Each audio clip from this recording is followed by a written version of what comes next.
can you come over here?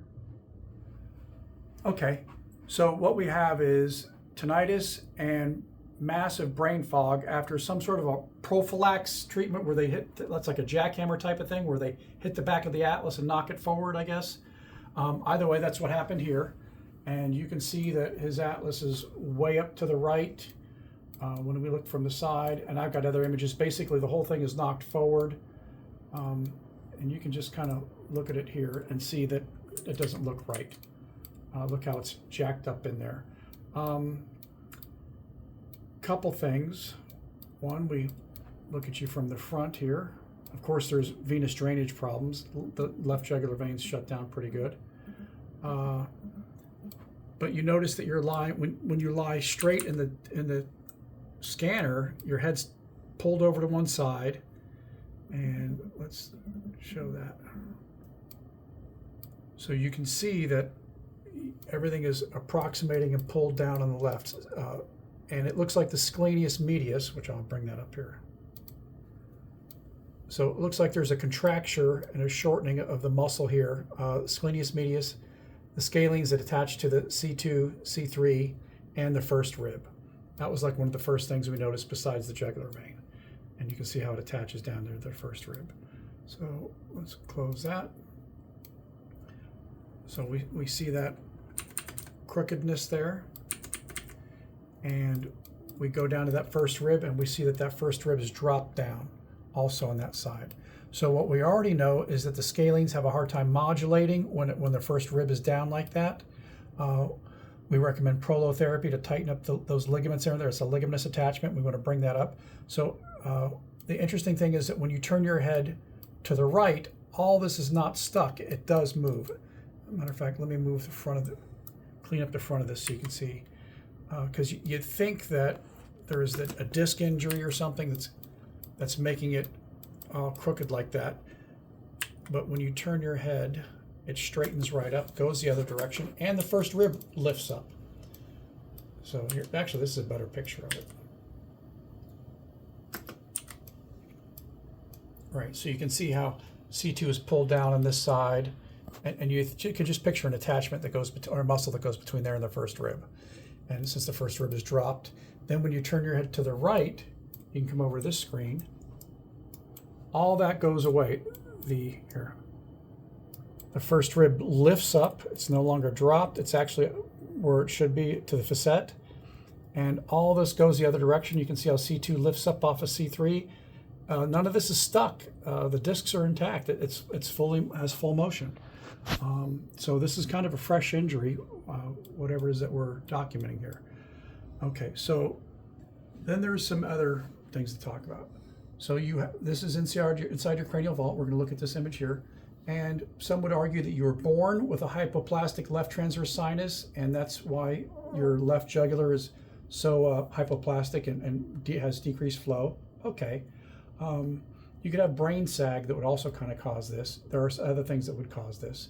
But right now we see that your right jugular vein is not only dominant, it also seems to be the only one that's functioning really. And we got plenty of documentation on that. Here's a good shot of your, let's move these to the center screen here. Okay.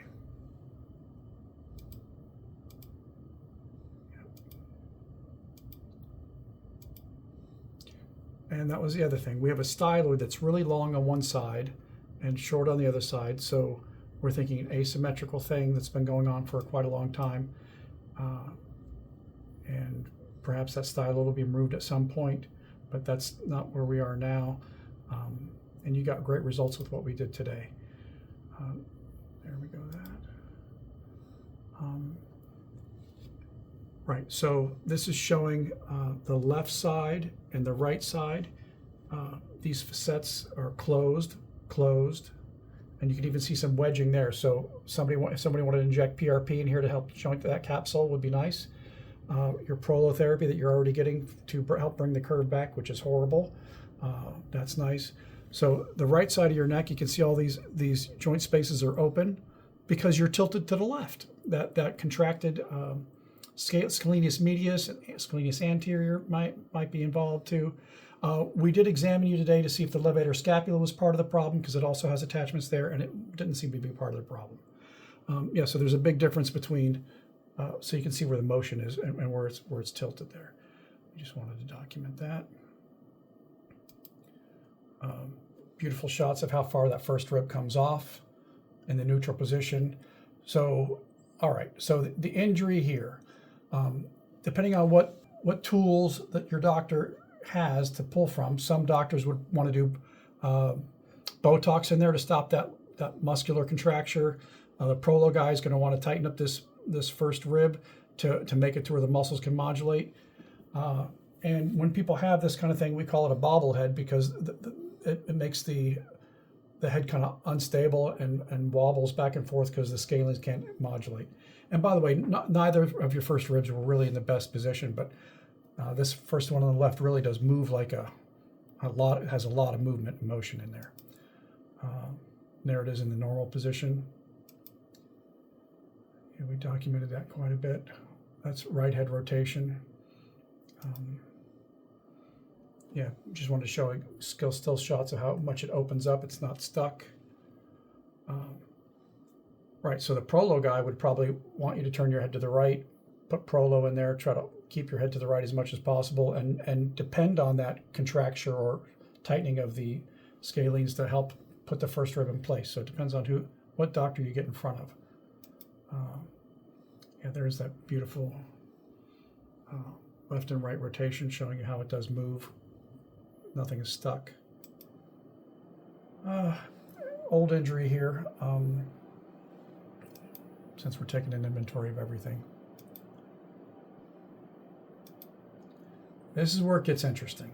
Okay, so we'll show this first. This is a line through your foramen magnum, and then we put the atlas here, and from this view you say, oh my gosh, the atlas has really gone anterior on the left. We got to jump on that with both feet. We got to go after that. Here's another shot of it. Clearly that bothers any mechanical sensibility that anybody would have. And that's what we did today. We came in from the front, really steep from the front. We acted as if C1 and C2 were moving together. And we'll run through the rest of the inventory here. Right, the scalene muscles that were involved. Scalenes. First rib. Yeah, the before and after, just so your doctors can look at this.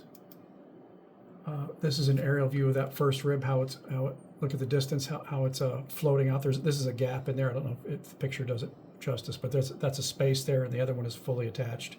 You can see how it floats around. So they'll do Prolo all through here to tighten up those ligaments. Another good shot of it. The jugular on the right with the atlas kind of digging into it or just bordering it. Okay, here's the other thing. So we took a lateral cervical view today, and this is what you look like. And then we put a 10-pound weight around you. And you can see how it brought everything back. Picture that there's a jugular vein sitting in front of this atlas. So how much forward the atlas is matters to us. And then just putting a 10-pound weight around your neck, you can see how it brought the atlas back significantly. And you felt better. And that would be something like braces to help change and bring that curve back. We ended up putting 15 pounds around, and it was too much of a burden. It kind of went the other way on us. The ultrasounds showing the before and after. This was probably the biggest left jugular, right? So this is your left jugular just as you normally are. This is with a 10-pound weight around your neck. And this is after the atlas adjustment, now where we prioritized that left jugular. And of course, you're feeling the drainage and feel a lot better than you have in a month. Okay. All right. Oh, so here we go. No weights. And then after the adjustment, also with no weights. So you can see the significant shift back. Okay. So here we go. This is how far you're at. This is the atlas orthogonal x-ray. Shows how far your atlas has gone up to the right. This is before and after the adjustment. Now we ended up prioritizing the anteriority on the left. So interestingly enough, we already had another doctor that adjusted you from the right. First time he adjusted you felt great. Second time, it didn't work anymore. And because we did that CT scan and saw the jugular vein compression, we knew to go after the anterior aorta on the left, anterior aorta on the left. So next time you get adjusted, you might end up getting adjusted from the right, or you might be getting adjusted anteriorly from the left. So here we measured before and after, and really the ACD they got a little bit better.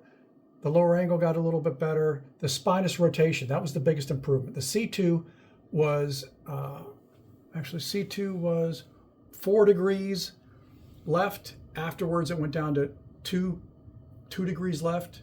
So that was a significant improvement. So basically C1 and C2 went from anterior to posterior on the left side. And we did not really kick up the plane line to the right too much. It did measure 2 millimeters more up on the right. So we want everything to be beautiful, but you felt better. And today we prioritize the left jugular vein. Not to say that you won't get adjusted from the right in the future, but now you have 2 vectors to choose from, depending on how you feel.